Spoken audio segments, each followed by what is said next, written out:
Yo YouTube, this is DFishFan here, bringing you another deck profile. And I know I'm doing a lot of these on DN. Um, some of you, I've got the question, why don't I record videos of me dueling? And trust me, I really wish I could, but in case you don't know, my computer is completely ancient. I've mentioned it in a couple videos. I'll probably even do a video where one time I show it. It's really bad. It's like a fucking old school Dell. And hey, it serves its purpose. I had a laptop that I was using for a while, and family member spilt soda on it, so that is now completely dead. So yeah, this is pretty much what I have to do. If I'm not recording an actual live video, this is the only thing I can record on DN, and that's because there's not a lot of movement going on, not a lot for the computer to think, so it can actually catch up with deck profiles while using Hypercam. I do plan on getting a computer in the future, so hopefully I can get that done sooner rather than later. But nonetheless, I don't want to spend too much time talking about that. I want to get on with the deck profile. This is my level lock, level control, vanity lock, whatever you want to call it. I like level lock just because they both start with L and sounds cooler. But nonetheless, I've been playtesting it, and I'm really committed to making this deck good because I really think it can be good and catch a lot of people um, catch a lot of people off guard and surprise them at like locals and regionals, for example. Uh, but at the end, I am going to ask for help. So let's get on with the deck list right now, and then I'll explain some of the changes and why I made them. So first off, we got Triple Vandy's Ruler. He's like the best monster that you can get out there in this deck. Him and Christia are very, very hard to get around. Triple Vandy's Fiend, he's easy to get out. And double Christia. So those are the heart of the deck. You got cards that are big beaters for the most part, and your opponent can't special, which is I don't think you realize how much we rely on special summoning until you play against or use this deck.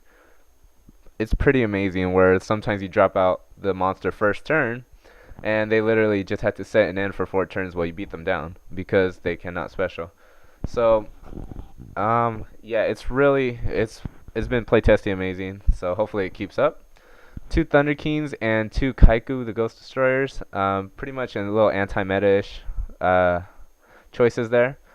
There are also beaters and dark and light to fit into the theme of this asshole right here, Blackluster Soldier.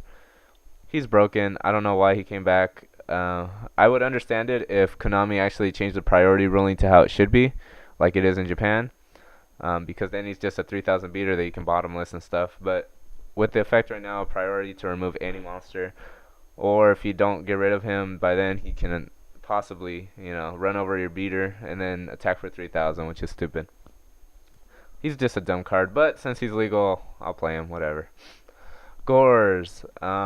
Very good card in this deck. Not only is it a very good card in most decks, but especially in this one, you drop Gores to make a little bit of a comeback. So you either have the choice of having a 2700 beater, you contribute both for Ruler or Christia next turn, or you contribute the token for a Fiend. So either way, I've done all of those things pretty much, and it usually works out pretty well. Triple Star Blast, one of the probably the best way, the most efficient way to get out your boss monsters like Ruler, Fiend, and Christia. Worst case scenario, you can use it on Gores if you want to attack for game, something like that. Triple Star Blast, amazing. Triple Cost Down. The discarding a card hurts a little bit, but it's obviously necessary, and it's really good. There are some times where you go level conversion lab, you roll a 5 or a 6, just go cost down, and then there you go, you got level 4 or lower. So triple cost down, triple duality. Duality is amazing in this deck because you never special, and if you do, you're usually either already in control with Ruler, or you need to make a comeback, so duality doesn't matter and it doesn't hurt you anyways. So duality is amazing. Dark Hole, Heavy, Reborn, Book of Moon. I don't know if this was in here the last time I did this deck profile, but it wasn't in here on my newest version that I had. I just had to put it in, so I just took out an MST. Book of Moon is a staple though, it should be in here. Double MST, triple level conversion lab. Amazing card. Very easy to make a comeback with this card because you just flip it over, drop your Christia, level 4.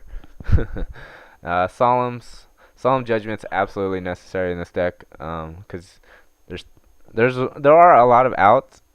It's just if you can protect against that Dark Hole, those smashings, Asian Eyes White Dragon, and other stuff like that, you pretty much have game.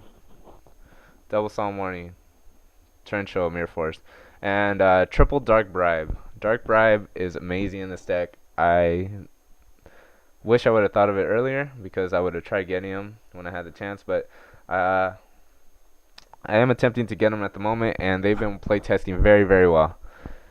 Because, I would run Starlight Road, stuff like that, to stop destruction when I could just bribe. They only get a card, and what if that card's a special summon monster or something like that? Then it's really a dead draw.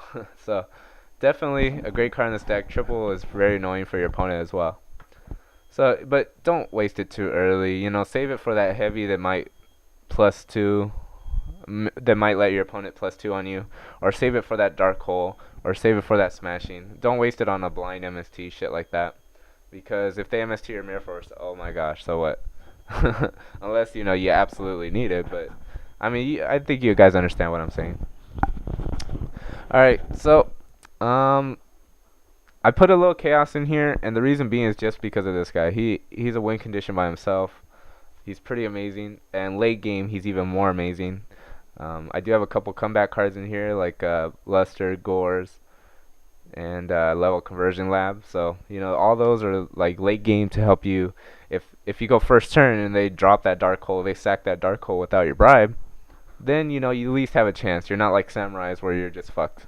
So something like that. I'm really, really working on this deck, but the main thing that I'm having trouble with is the side deck. I know you can't see it right now, but I was considering Dimensional Fissure at 3, triple Macrocosmos for Dark World hate. Dark Worlds are very hard to beat. I'm sure you all know that by now, especially if you play on DN. But I mean, really, realistically, what can you do against Dark Worlds when they go off? Your only hope is to sack into one of these Macrocosmos or DeFi first turn, and then you at least have a chance. So that was my side for Dark Worlds pretty much. I also want to side these, triple of these, Grave of the Super Ancient Organism, because I never special summon, let alone monsters level 6 or higher. So, and even if I did, it's, it's going to hurt my opponent more than it's going to hurt me. That's pretty much the basis of it. There's so many cards that special summon level 6 or higher nowadays in the meta. You got plants, Tengu plants, shit like that just won. YCS, and then you got fairies, of course. Most of their win conditions are like Hyperion, Christia, shit like that. And then Chain Disappearance, I feel that's a staple. So that's right there. That's 11 slots. But the last 4, what do I run? Or maybe is there something better that I'm not thinking of? So if you guys could let me know in the comment section below, or just I'm kind of like asking for suggestions pretty much on the side deck. I have a feeling this main deck is pretty well made, pretty well structured.